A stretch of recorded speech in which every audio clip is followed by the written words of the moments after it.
Assalamu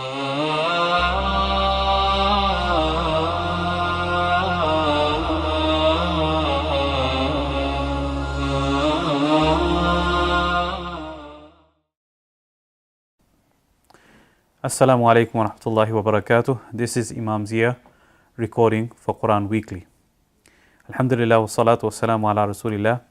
First of all, I'd like to tell you a little about myself. I'm the Imam of the Islamic Center of Irving in Dallas, Texas. And as we always say, please come and visit us at our local center. Now, I've been asked to talk a little bit about domestic abuse. And this is a very, very hot button issue in Islam, particularly because non-Muslims have taken one ayah of the Quran and reported it out of context, claiming that Islam encourages the beating of wives. Now we go to the life of the Prophet and we look at how he used to deal with his wives. Aisha radiallahu anha, she says that the Prophet alayhi salatu wasalam, he never raised his hand to any woman or any slave. And that's amazing, that he never raised his hand to any woman or any slave in his life. And if anybody did anything personal to him, he never ever took any revenge for anything personal that was done to him. The only time that he used to raise his hand was in the course of warfare. And these are very famous riwayah of Anas radiallahu anhu, who was one of the servants of the Prophet. He said, خَدَمْتُ رَسُولَ اللَّهِ صَلَى اللَّهُ عَلَيْهِ وسلم 10 سنين. He said, I served the Prophet alayhi salatu wasalam for 10 years. وَمَا ضَرَبَنِي وَمَا شَتَمَنِي. He never ever hit me or he never ever cursed me. Okay? And he never said, لِمَا فَعَلْتَ كَذَا أو لَوْلَا فَعَلْتَ كَذَا. Why did you do this or why didn't you do this? So in a period of 10 whole years, the Prophet, he never ever cursed, he never ever scolded, didn't say, why did you do this? Why didn't you do this? Now think to our own lives. Let's not even talk about 10 years. Let's not talk about 10 months. Let's not talk about 10 weeks. Let's talk about 10 days. Can we live in our households for 10 days without saying to our wives or our husbands or our children, why did you do this? Why didn't you do this? How come my clothes have not been ironed? How come this food tastes so awful? And so on and so forth. Can we do that for 10 days?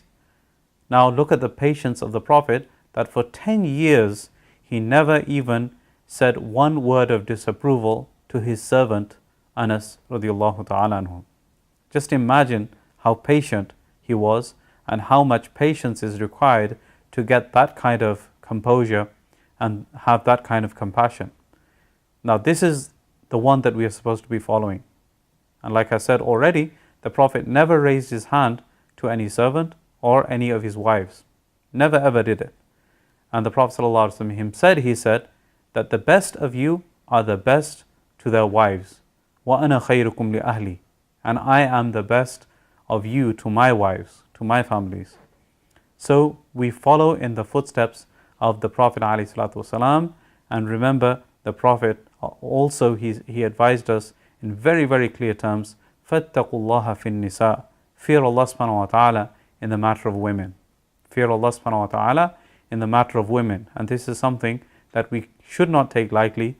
We should remember that when we are oppressive to our wives, then we will be questioned about it on the Day of Judgment.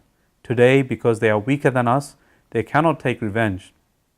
But do you think that we will have a place to run on the Day of Judgment when Allah subhanahu wa ta'ala questions us for any type of dhulm or any type of oppression that we've done against our wives? Of course, there will be no place to run away on that day, and we will have to answer Allah subhanahu wa ta'ala for all of the wrong that we have done to our wives. So, to summarize, Islam, it does not condone the abuse of women. It does not allow that we should beat our women, and we should try to live with our wives in the best manner possible, without reproach, without scolding, and trying to live peacefully with love and affection. and fulfilling of their rights. And remember also that Islam is a religion that teaches responsibility. It teaches the husband responsibility. It teaches the wife responsibility. It teaches the children responsibility. It teaches the parents responsibility. When each individual fulfills his responsibility in the matter of fulfilling the other's rights, the opposite person will automatically fulfill your rights. So if you want your wife to be pleased with you and to be happy with you and to fulfill your rights, then you should try your utmost to fulfill her rights and to make her happy. It's a reciprocal relationship, and that kind of result will only occur when you do your best to try to keep your wife happy. And when the wives try to keep their husbands happy, this inshallah will result in a beautiful, harmonious relationship. A very profound example of the prohibition of abuse is found in a story of Abu Mas'ud al-Ansari. And he was actually one day beating a slave of his, and he heard a voice behind him saying, "O Abu Mas'ud, Lallahu aqdaru alayka minka alayh."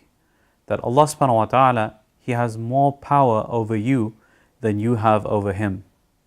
And I turned around, and it was the Prophet ﷺ. And I said to the Prophet, Abu Mas'ud, he says himself that I said to the Prophet, "Huwa hurrun liwajhillah." I've set him free for the sake of Allah subhanahu wa ta'ala. And the Prophet ﷺ said that if you did not do that, then the fire would envelope you. It will cover you, meaning you would be punished for this oppression that you are doing on your slave. Now remember, it's a slave that we're talking about. Slavery was common in those days, although slowly Islam has, it has finished slavery and encouraged the setting free of slaves. But just imagine that the Prophet is not talking about a wife, he's talking about a slave.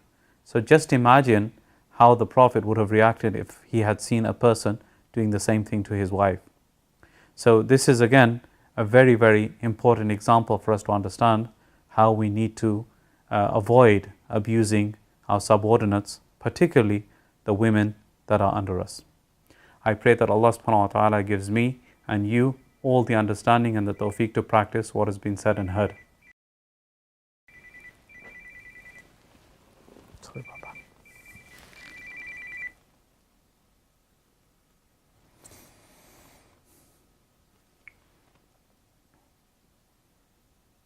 Are we done?